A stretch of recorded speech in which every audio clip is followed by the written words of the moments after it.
Hier, État indépendant du Congo, Congo belge, Zaïre. Aujourd'hui, notre pays s'appelle République démocratique du Congo. Le pays de Lumumba est passé par plusieurs dénominations, comme vous pouvez le savoir, avant de s'appeler République démocratique du Congo. Et les pères de l'indépendance, les fondateurs du Grand Congo, ont fait exprès d'ajouter le substantif démocratique dans les éléments du nom de ce pays, de ce géant pays au cœur de l'Afrique. Pour faire de ce pays véritablement démocratique, plusieurs acteurs se sont donnés, plusieurs acteurs se sont engagés, ont donné de leur temps, de leur engagement pour effectivement faire en sorte qu'aujourd'hui, notre pays soit véritablement démocratique, pour faire en sorte qu'aujourd'hui et demain, notre pays reste sur cette tangente favorisant la démocratie comme mode de son fonctionnement. Mesdames et messieurs, bonsoir.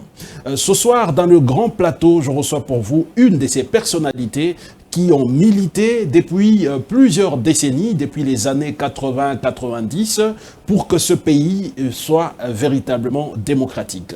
Ils se sont battus aux côtés d'autres leaders de la société civile pour combattre la dictature instaurée par le maréchal Mobutu vers les années 80-90.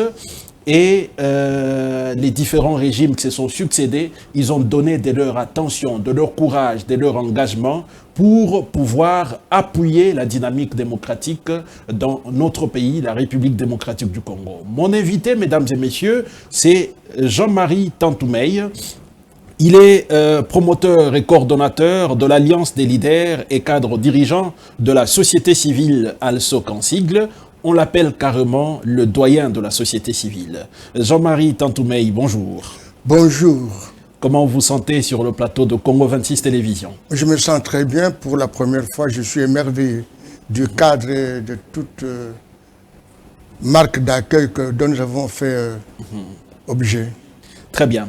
Alors, Jean-Marie Tantoumey, pourquoi on vous appelle doyen de la société civile? Si on m'appelle doyen de la société civile, c'est parce que de tous ceux qui ont émergé pendant la conférence nationale souveraine 1990 jusqu'à ce jour, je suis le seul en âge et en activité dans la société civile.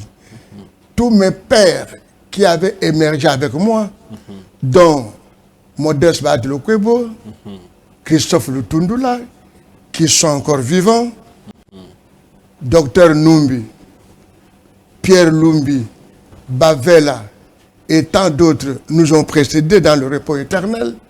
Je suis le seul qui reste encore actif dans la société civile et qui fait un effort d'être indépendant de toute mouvance politique, qu'elle soit de l'opposition ou du pouvoir.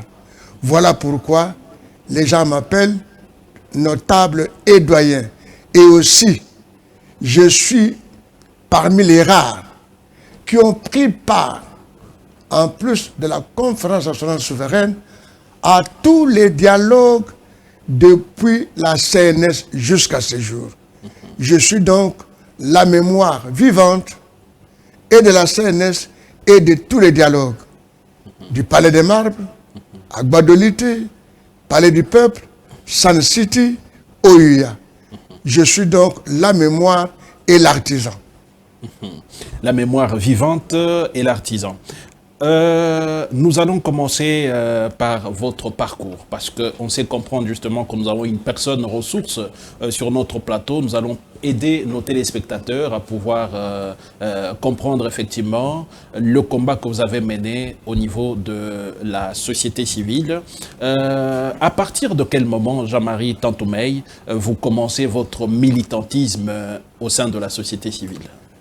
Je commence ce combat à partir des consultations populaires où j'avais conduit la délégation des artistes de théâtre, dont M. Massoum Debrende, en tant que coordonnateur provincial à l'époque régional de Kinshasa, était un des membres et porte-parole. C'est à lui que nous avions confié la tâche de lire notre déclaration. Lorsque tout le monde déclamait la chute des branches spécialisées du MPR, nous avions demandé la chute de l'arbre lui-même. Nous avions demandé que le MPR disparaisse comme parti politique. Et ça fait tellement de boucans que le lendemain, M. Massoum Debrende, qui me suit, qui est encore vivant, était suspendu de la RTNC où il était acteur du théâtre de chez nous, de Monansous. Il était suspendu. Après cette étape d'Ensélé, quand le processus est déclenché le 24 avril, je me retrouve parmi les organisateurs, animateurs de la société civile au Palais du Peuple. Et de là, nous nous retrouvons parlementaires appelés conseillers de la République. Nous sommes en quelle année? Nous sommes en 1974. 94. 94. Oui. Nous sommes parlementaires. Et à l'arrivée de l'AFDL, nous nous retrouvons dans une période de pause, de chômage, de 97 oui. Jusqu'à 2000.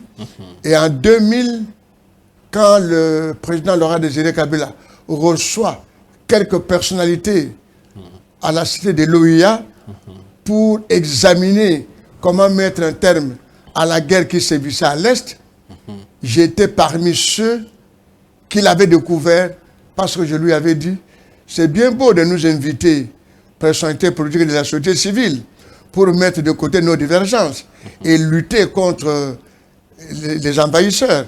Parce qu'en ce moment-là, ceux qui l'avaient accompagné pour prendre le pouvoir, le RCD s'était rébellé contre lui, voulait récupérer le pouvoir. Je lui ai dit, c'est bien beau, si vous voulez que nous vous accompagnions, pour nous, la société civile, organisez bien le social, l'éducation, le transport, la culture. Mais pour les partis politiques dont vous avez suspendu les activités, voulez-vous leur donner l'autorisation de reprendre le travail? Et après cela, il y aura une deuxième rencontre où il avait reçu les femmes. Il demandera à un conseiller, dont j'étais encore le nom, de demander à un tante May qui m'a impressionné, de trouver une dame qui doit me parler comme lui. Et j'avais désigné Madame Dr Sombo, sa fille, qui est médecin Mama Yemo, dont la fille est maintenant ministre à l'enseignement supérieur. Et quand elle est partie, le président était tellement émerveillé que quand il va décider de préparer la mise en place d'un parlement à Lubumbashi, il demandera au même conseiller d'entendre de me donner son point de vue. Parce que ce monsieur, je trouve qu'il est très très compétent. Alors là, je dirais, je ne vais pas prendre la parole. Le premier, je vais parler après 4 personnes pour que j'écoute d'abord les autres. Quand j'interviens, c'est pour tracer la voie à suivre. Et ça s'est passé comme cela. Et quand j'ai parlé, comme j'avais un peu regretté que dans les CPP, on ait mis les moboutistes, quand j'ai dit cela, notre frère Moïse Congolais, qui était grand animateur, a poussé les gens à me huer. Moïse a dit non, pourquoi vous les huez? Laissez une tante me parler, c'est la démocratie. Et à la fin, il dira au même conseiller, je peux citer son nom, on peut aller vérifier, Maître Jean Boulongwala, mais tante, mais vous ne le connaissez pas depuis longtemps. Mais comment je ne l'ai pas encore vu? Voulez-vous désormais lui donner les moyens pour son association? Et de là, le bac va continuer à être soutenu. Je me retrouverai député à Lubumbashi. Et de là, après 4 mois, au mois de novembre, je serai invité à Kinshasa. Je penserais que c'était pour être sanctionné. Ou mis en prison. Ou mis en prison, parce que moi, le Congolais, ministre de la Justice... Ou être chicoté par les Kadogo. Il venait de suspendre le président, Tchamala, et le premier vice-président du Parlement, Banzangankolo. Alors nous, on pensait que moi aussi, je venais pour être suspendu. Mais que non, quand il me reçoit, bref, il m'informe, tante May, j'ai découvert en vous un révolutionnaire par conviction. J'ai besoin de vous à mes côtés. Et vous êtes nommé, il demande à mettre quel ministère? Transport et voies de communication, voilà. Vous serez la ministre, je supprime le poste de vice-ministre, vous allez travailler avec moi-même. Voilà un peu comment j'ai parcouru toutes ces étapes. Aujourd'hui, je suis ministre honoraire, sans honoraire. député honoraire sans honoraire. Oui. J'ai été dans tous les parlements de transition, post-CNS, post-Sen City. D'abord, avant Sen City, le parlement des musées, Oui. et puis le parlement post-Sen City. Donc, je suis député honoraire de tous les 3 parlements de transition. Mais jusqu'à aujourd'hui, jamais payé.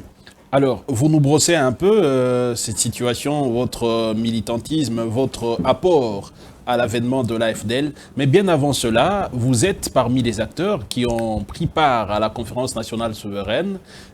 Quel a été véritablement le rôle de la société civile à la conférence nationale souveraine? Eh bien, à la conférence nationale souveraine, la société civile était le moteur.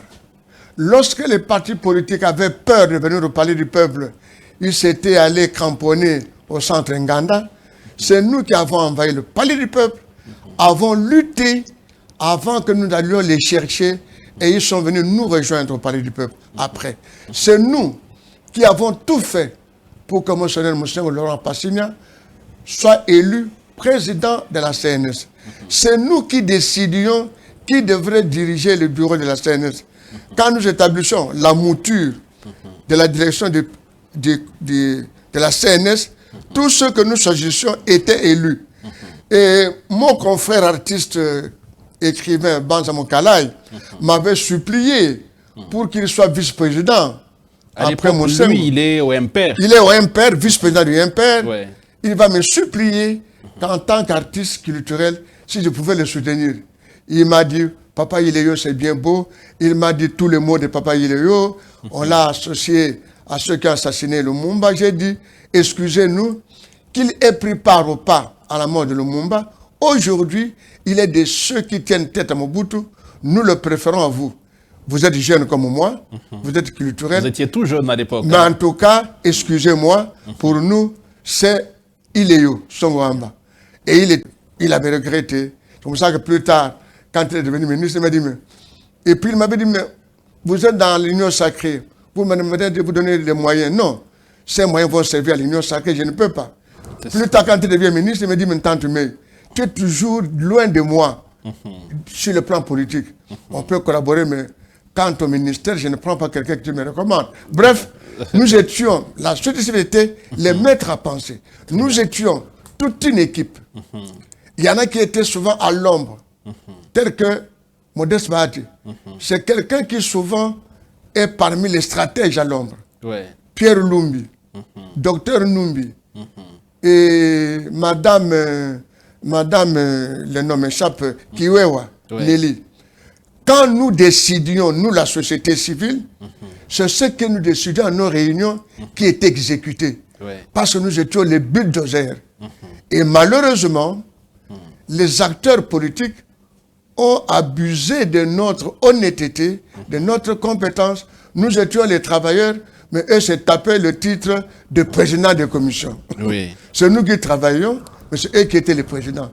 C'est comme cela que le MPR a souffert et que notre ami Bongombe Bououlou avait créé une société civile qu'il appelait apolitique, mais qui était moboutiste. Et donc, la société civile était le conducteur. Ce que nous décidions était exécuté. Et le président Mobutu avait regretté que nous tous, nous soyons contre un père, donc contre lui. La société civile, c'est elle qui a façonné, c'est elle qui a construit la démocratie. Les politiques avaient le pouvoir politique, mais le travail c'était nous. C'est ça.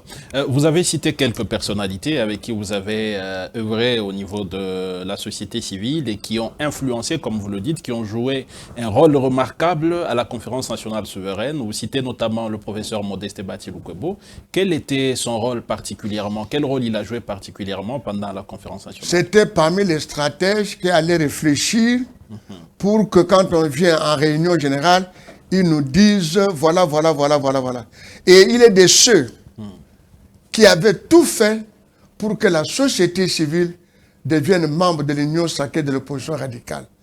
Docteur Numbi ne voulait pas que nous soyons dans une structure formelle avec les politiques. Bahati est de ceux qui avaient œuvré avec Moubake Numbi Valentin. Il était de la société civile, mais il avait un pied déjà dans l'UDPS. Et Modeste est de ceux-là qui, en fait, jouaient le relais entre les associations culturelles, sportives et autres et l'UDPS dans l'Union sacrée. Et c'est ainsi que nous sommes devenus membres de l'Union sacrée de l'opposition radicale. Mais à un moment donné, nous prenions un peu de distance, mais quand est venu le dialogue, Mbouta Etienne a exigé qu'il n'y ait pas une direction particulière de la société civile. Il n'y avait que deux directions. Les FPC, Force politique de conclave, et l'Issoral. Alors nous avions choisi d'être du côté de l'Issoral. En ce moment-là, Modeste avait choisi d'être avec les FPC. Donc il était en fait la tête de proue de l'autre côté. Parce que c'est quelqu'un qui parle peu, mais qui agit beaucoup à l'ombre. Mobutu va décider de la fermeture carrément de la conférence nationale souveraine et la société civile. Vous avez milité pour rouvrir les discussions au sein au niveau du dialogue national, plutôt de la conférence nationale souveraine. Comment vous êtes pris pour contraindre le maréchal à revenir sur sa décision et à rouvrir le dialogue? D'abord, une fois nous étions enfermés à la Sénéco, au centre interdiocésain, avec Monseigneur Mosengo. Vous verrez parfois une photo où les militaires viennent pour forcer de casser le portail du centre interdiocésain. Mais après, grâce aux abbés de Kinshasa, l'assemblée des abbés de Kinshasa, dont M. l'abbé Mathieu Moussa Mimbari était président, et M. l'abbé José Mpundu, le professeur Thierry Landou, et d'autres personnes, il y a eu la préparation de la marche du 16 février. Et moi, j'étais le meneur des chrétiens de la paroisse Saint-Michel de Bandal. C'était quoi, Jean-Marie Tantoumbeï? Parle-nous un peu de cette marche du 16 février. On en parle tous les jours, on la commémore. D'ailleurs, récemment, vous avez eu une grande conférence pour commémorer cette marche du 16 février, que le commun mortel, que l'actuelle génération a tendance à oublier. En quoi consistait cette marche du 16 février? La marche du 16 février était préparée par l'Assemblée des abbés de Kinshasa. Elle était préparée de telle sorte que le dimanche, le matin, à la fin de la première messe, que nous puissions chacun partir de sa paroisse comme point de chute, le palais du peuple, en passant par la paroisse Saint-Joseph-le-Matongué. Et malheureusement, quand nous marchions, eh bien, comme toujours, la sécurité est informée. La DSP s'était implantée dans tous les coins. Pour nous qui partions de Bandal, nous étions bloqués au niveau de Mama Poto. C'est là que la DSP, qui s'était cachée dans les locaux de Gimbangus, parce que l'église Gimbangus a comme principe toujours être avec le pouvoir. Elle était avec le pouvoir. Et la DSP a surgi de là, comme dans tous les coins, elle a surgi pour nous empêcher d'atteindre le point de chute. D'abord, Saint-Joseph. Saint-Joseph. Et c'est là qu'on avait déposé les corps de ceux qui étaient morts et de tous ceux qui étaient devenus des handicaps, qui étaient blessés, fracturés. Cette marche avait pour objectif faire rouvrir le portail du palais du peuple. Parce que Ngouz, Premier ministre, avait dit « Bogolia Nabino Nabino ». Donc, vous allez manger vous-même. Et c'était une marche tellement bien préparée. Quand nous marchions, le principe était ne jamais reculer. Si vous êtes bloqué, vous vous arrêtez, vous priez et vous aspergez de l'eau dans les yeux. C'était le principe. C'est de l'eau bénite, hein? Oui, de l'eau bénite. Et nous étions respectés de ce principe. Les moteurs, les concepteurs, c'était l'abbé José Mpundu, professeur Thierry Landou, Léo Lengankoy, dans le cadre de Fonus, avec Jacques Matanda, circuler dans les véhicules pour sensibiliser les gens. Donc nous avons marché pour que le portail soit réouvert et nous avions réussi parce que le portail était réouvert. Mais un regret, nous pensions que comme nous avions pris d'assaut la ville, personne ne circulait.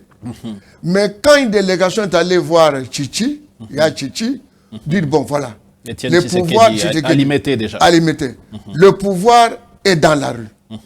Vous pouvez faire une déclaration de prise de pouvoir. Il a dit non. Ce n'est pas comme ça que je dois prendre le pouvoir. Ouais. Ce n'est pas le moment. Mais par après... Est-ce que ce n'était pas par peur des représailles du tout-puissant maréchal Mobutu? Par après, on avait appris certaines choses dont je ne peux pas dire parce que je n'ai pas de preuves. Ouais. C'était pour des raisons autres que ce qu'il nous avait dit. La raison n'était pas que ce n'était pas le moment. La raison était ailleurs. Je pourrais vous le dire dans les coulisses, parce que nous sommes encore vivants. Nous sommes des hommes d'État.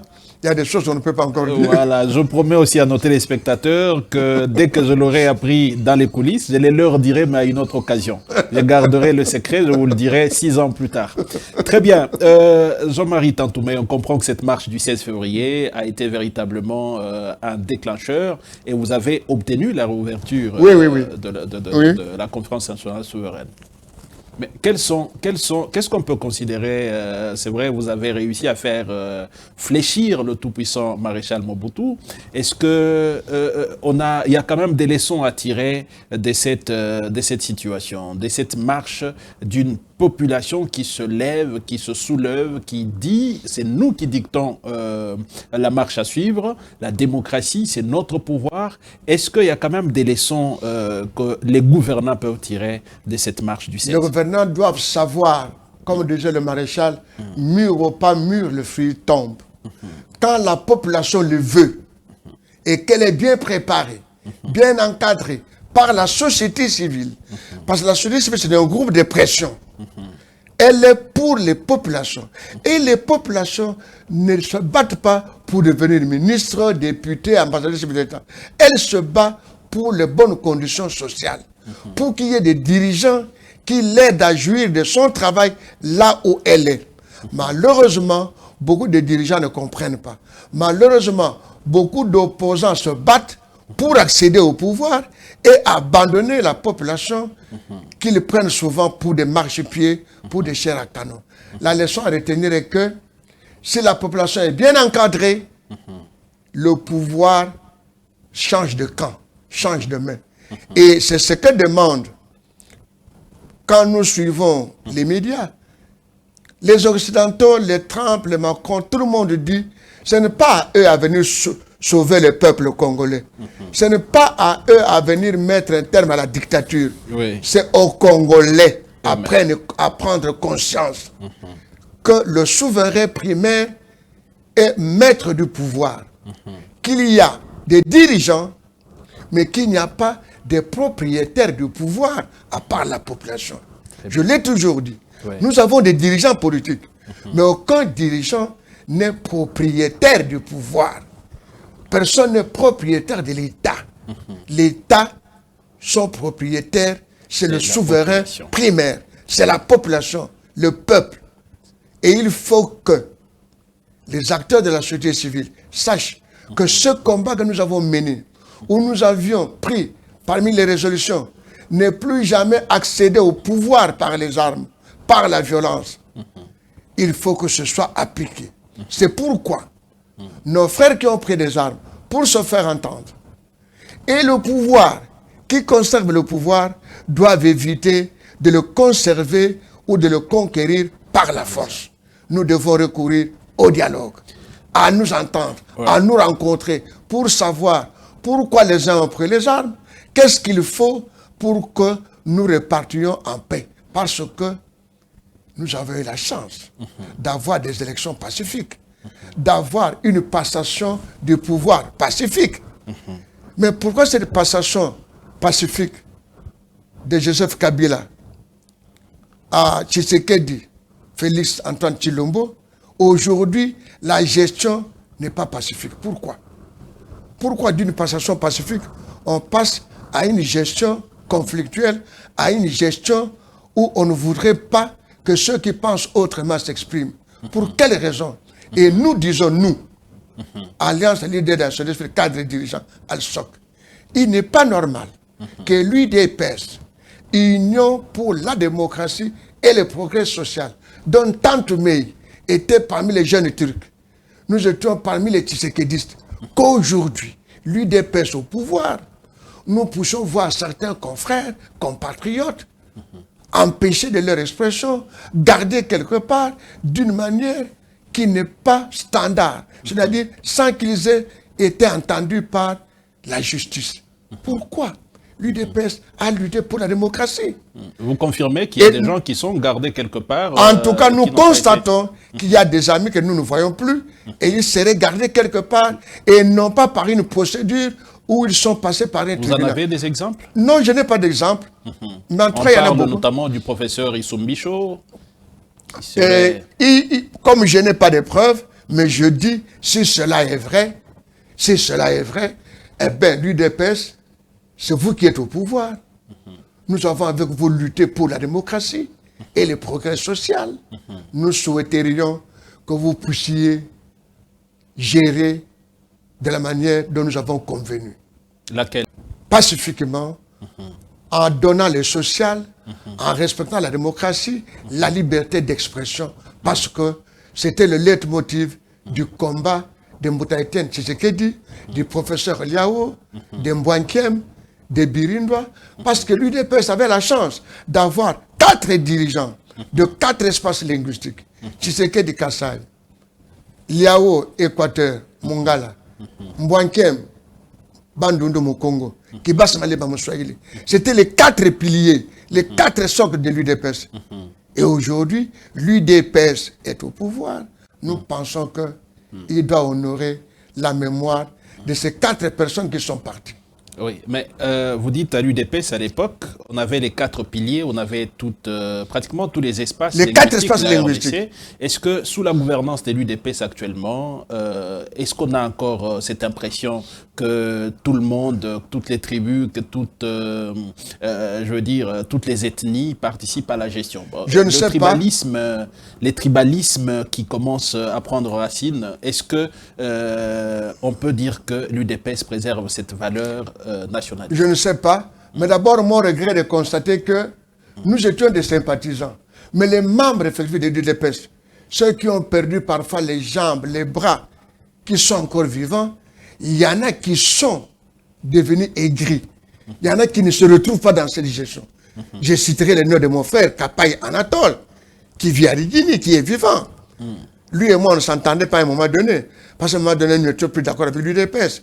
Mais nous sommes au regret de constater. Lui est resté fidèle à lui. Il est resté fidèle. Qu'est-ce qu'il est devenu? Rien y abandonné. Comme beaucoup de ceux qui ont lutté dans l'UDPS sont aujourd'hui abandonnés. Il y en a qui jouissent de l'UDPS, mais qui, malheureusement, à notre connaissance, n'avaient mené aucun combat. Oui. Mais est-ce que vous arrivez quand même à dire cela à ceux qui ont la charge de gouverner le pays et l'UDPS actuellement? L'UDPS est Nous avons écrit plusieurs fois au chef de l'État, Félix Antoine Tshisekedi Tshilombo. À l'époque, nous avions remis la copie de la lettre à Maître Mukendi qui nous a quittés. Nous lui avons écrit plusieurs fois. Nous avons des copies. Jusqu'ici, nous ne sommes pas encore reçus. Nous ne disons pas encore. Nous espérons qu'à un moment donné, il va arriver à exaucer notre prière. Parce que pour le dialogue en vue, nous lui avons écrit 3 fois. Nous avons rencontré presque tous les acteurs qui comptent pour ce dialogue. Nous avons échangé. Il ne reste qu'à rencontrer le chef de l'État. Il n'y a que lui qui ne veut pas. Nous voulons rencontrer tout le monde pour dire aux opposants de ne pas prendre le chef de l'État pour un adversaire à battre. Et le chef de l'État à ne pas prendre les opposants pour des gens inutiles. À ne pas accorder attention à ceux qui ont pris les armes. C'est une erreur de croire que ceux qui ont pris les armes sont plus forts que ceux qui s'opposent par l'intelligence. Rien n'est supérieur à l'intelligence. Rien n'est plus fort que l'intelligence.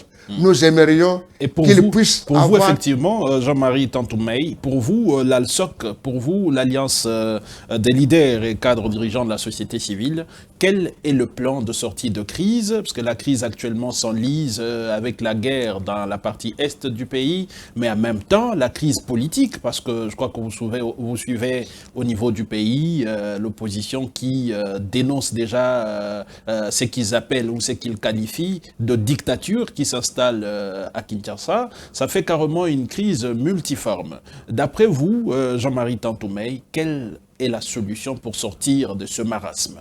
Pour l'Alliance des leaders et cadres dirigeants de la société civile à l'ALSOC en sigle, notre plan est en 3 temps. Premier temps, rencontre, concertation entre le pouvoir, l'opposition pacifique qui n'a pas pris des armes, la société civile. Nous entretenons avec le chef de l'État à huis clos pour analyser et tracer la piste pour la deuxième étape.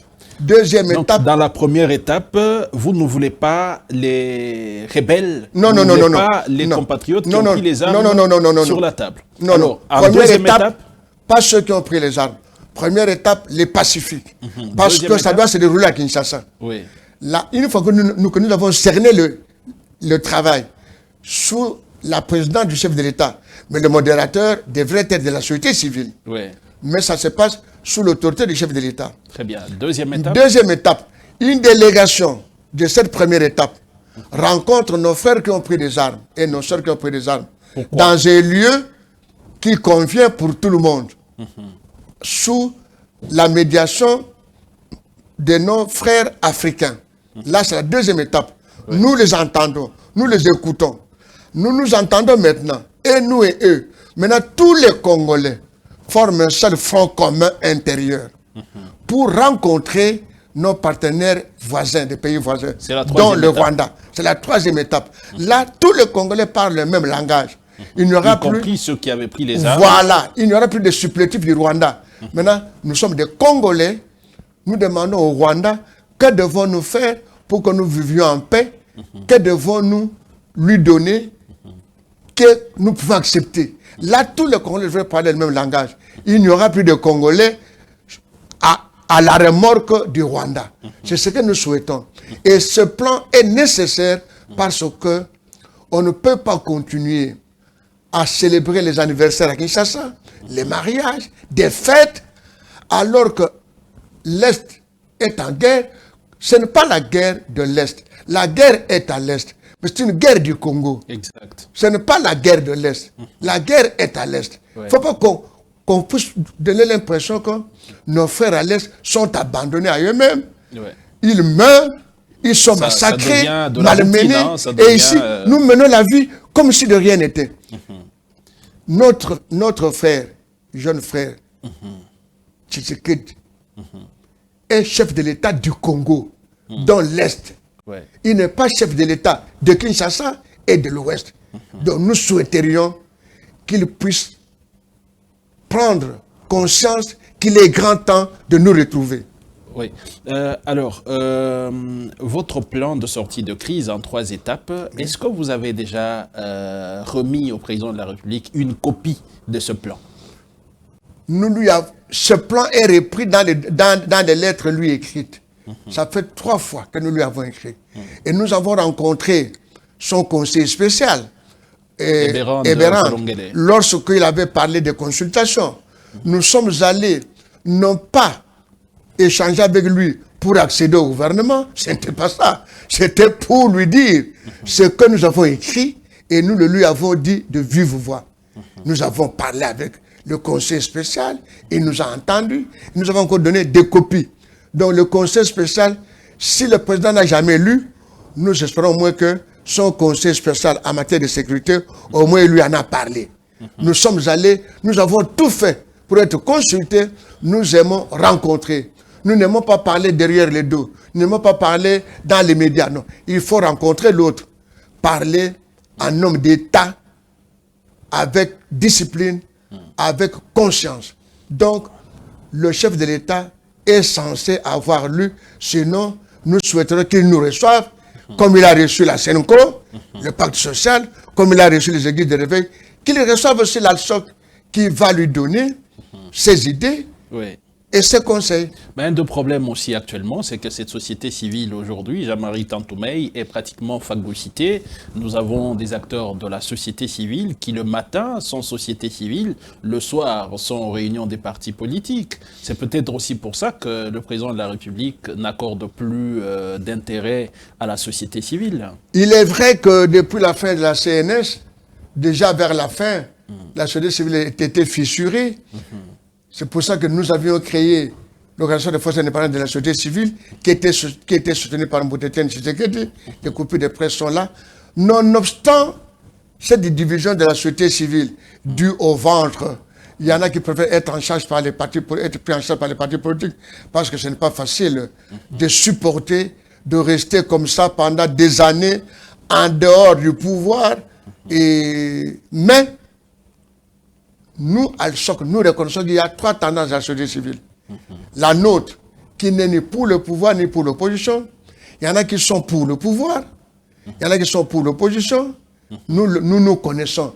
Ainsi, nous sentons qu'il y ait 3 groupes distincts. Celle qui est pour le pouvoir, celle qui est pour l'opposition, et nous qui sommes médians, qui sommes au milieu, qui sommes indépendants. Et les preuves sont là.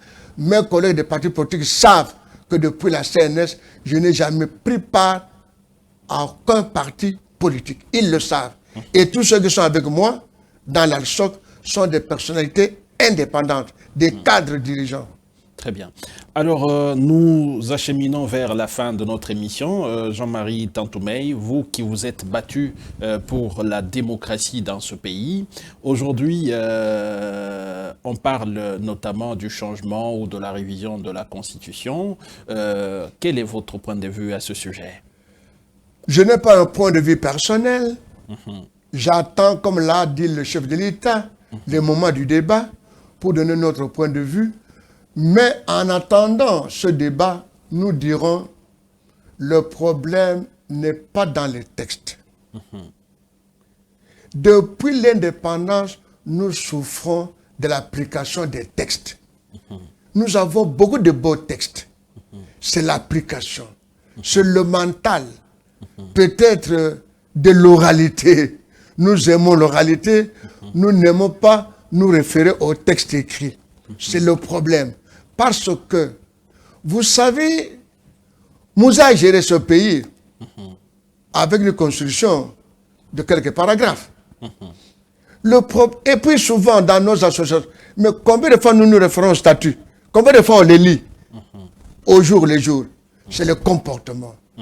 Nous avons un comportement de la paresse. Nous préférons la facilité. Quand nous sommes dans l'opposition, nous tenons un discours. Non, ne jamais amender la Constitution. Ne jamais la modifier.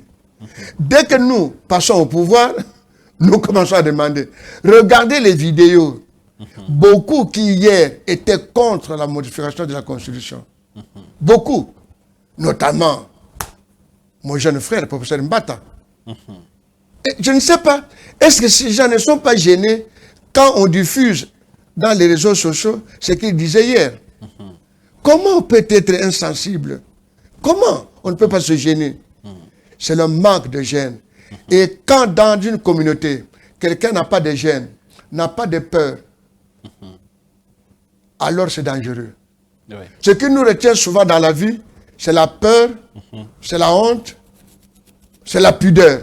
Oui. Quand quelqu'un n'a ni peur, ni de la pudeur, il est dangereux. Plus de conscience. Il est dangereux. Oui. C'est pourquoi je les renvoie à leur conscience. Vous-même, objectez-vous. Oui. À quoi sert-il à l'homme de gagner tout l'univers s'il vient à perdre son âme? Donc, nous pourrions revoir, si nécessité, la révision de quelques articles, mais quant au changement, non. Ce serait changer de régime. Alors, vous prenez un grand risque, Jean-Marie Tantoumeï, de donner votre point de vue de façon ouverte, de façon crachée, de dire les problèmes, ce ne sont pas les textes, ce sont plutôt les personnes qui doivent les appliquer. Il y a quelqu'un, pour ne pas le citer, votre ancien collègue de la société civile, le professeur Bahati, qui a pris le risque de dire la même chose, et c'est la foudre qui s'abat sur lui. Le chef de l'État est d'accord avec moi. Il n'est pas pour le changement. Et même pour la révision, il a dit le moment venu, il mettra en place une commission. Il est sage. Mais le chef de l'État, même quand on lui pose des questions, il n'a jamais dit qu'il voudrait changer la Constitution. Jean-Marie Tantoumeï, vous avez suivi, c'est d'ailleurs l'actualité, le professeur Bahati a été contraint pratiquement de démissionner de son poste de deuxième vice-président du Sénat pour avoir donné son point de vue au sujet de la Constitution, au sujet du changement de la Constitution. Qu'est-ce que vous en pensez? D'abord, il a été sage de démissionner. Il ne faut pas entrer dans la confrontation. Il faut discuter, mais non pas discutailler. Pour discuter, il faut que quand vous parlez, l'autre vous écoute. Il prend la parole, vous l'écoutez. Mais quand les gens ne veulent même pas vous écouter, ne veulent même pas vous laisser parler, mais écoutez, il vaut mieux quand même laisser. Parce que l'intérêt de la communauté prime. Il a trouvé que pour que le Sénat fonctionne, il ne faut pas qu'il puisse être un obstacle. Alors, il se retire. Que ceux qui pensent mieux faire prennent la place. Mais peut-être qu'un jour, on va aller le chercher. Comme on était parti chercher Napoléon.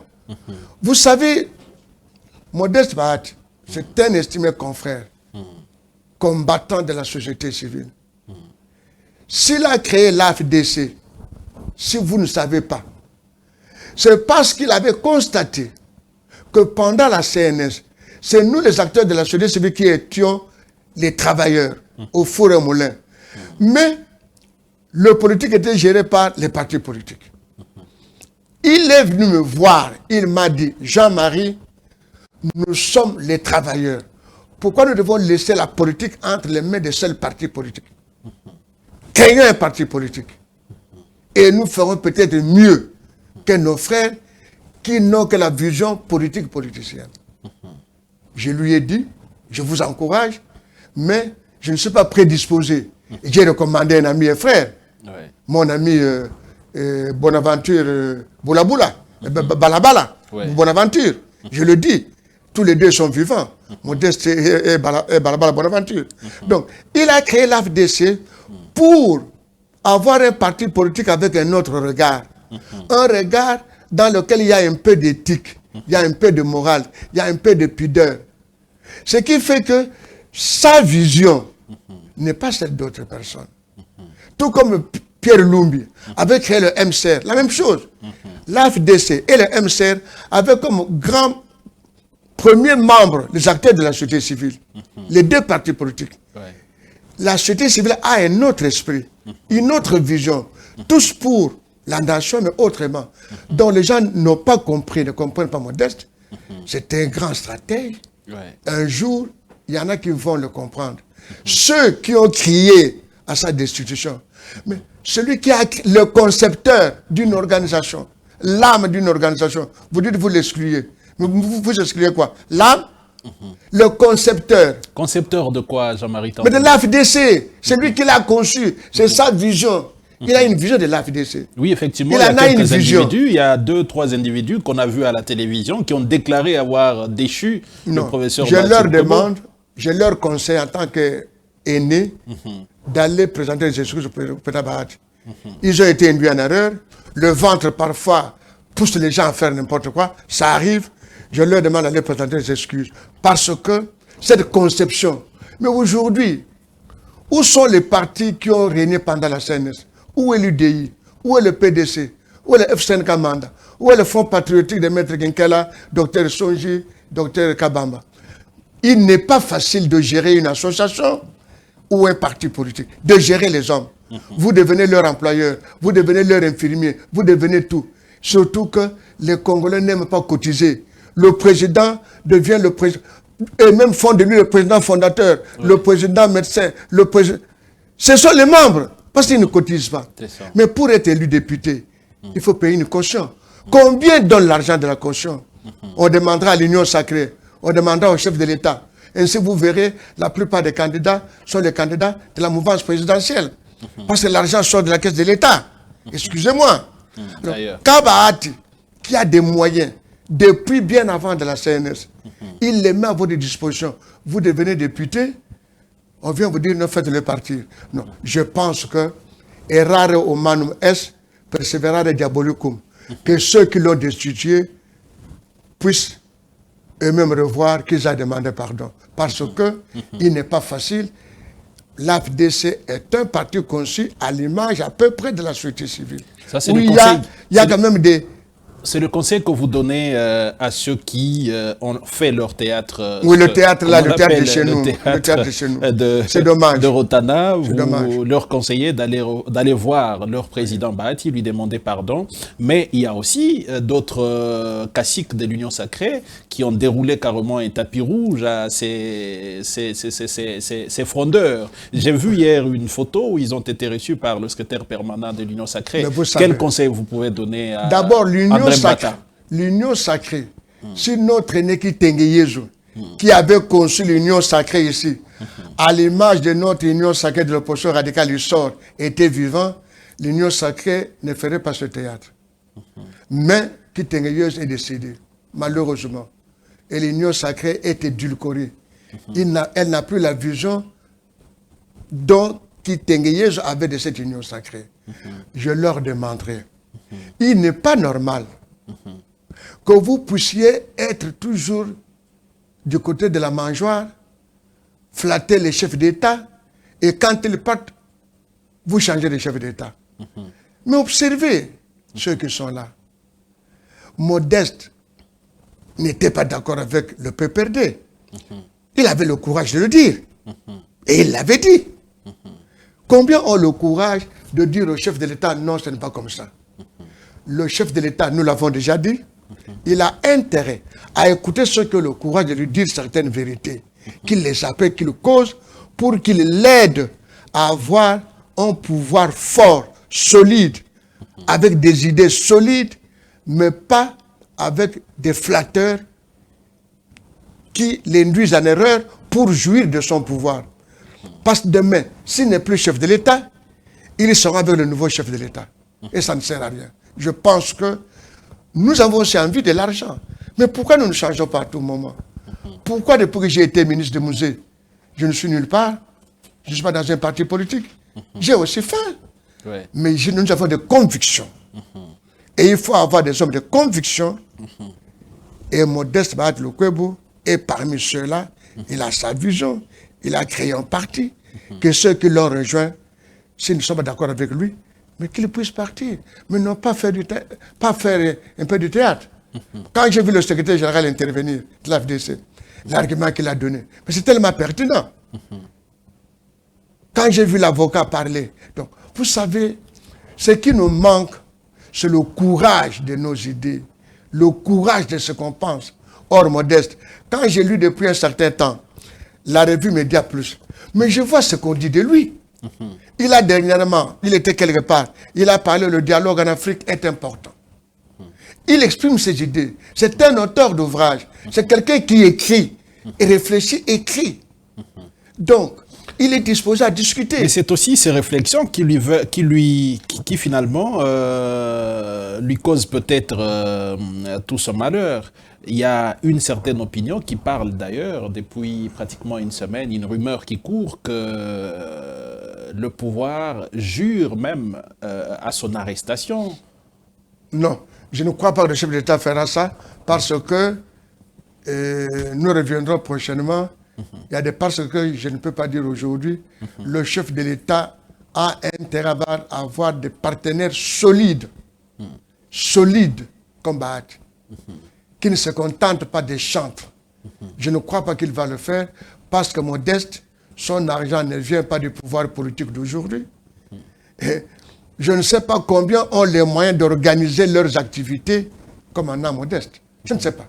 Donc, je sais que la jalousie est humaine, mais je demande à ceux qui sont jaloux de freiner un peu parce que Dieu voit tout.